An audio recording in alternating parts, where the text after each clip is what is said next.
An elderly woman found dead in her own home in East Bakersfield early this morning. Police had been called out on reports of a burglary. Eyewitness News was on scene soon after that. Eyewitness News reporter Carol Ferguson shows us the story. Carol?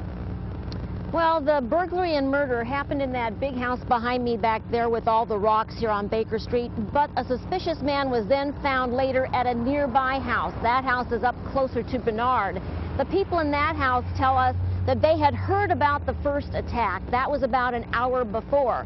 Apparently, the elderly gentleman in the first house didn't know when he called in that this was also a murder. The homeowner, an elderly gentleman, heard some noises inside his house and called the police department. That call was about 5 a.m., the big home in the 1900 block of Baker Street. We arrived and began investigating the break-in and discovered the body of an elderly female inside. She's a victim of a homicide. The elderly couple had been in different parts of the house.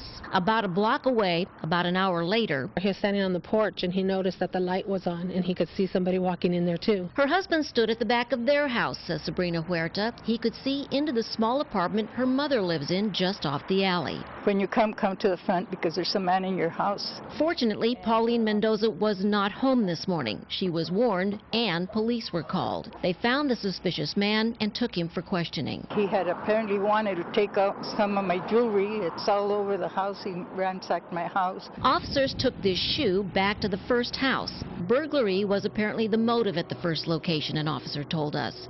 Several neighbors called the couple wonderful people. No one wanted to comment. Nervous, scared. The family up the block is worried. A tragedy for the elderly couple and a scare for everyone. I got scared. What if I would have walked in my house at that time and don't know what he could have done? Just going to try to make it a little safer around our house. Now, we have left messages for the family of the elderly couple. We have not heard back from them. Again, neighbors and friends describe them as wonderful and beautiful people. Of course, we still have a lot of questions about what happened here. We'll continue to let you know any developments in this case. We're live in Northeast Bakersfield. Back to you. Carol, thank you.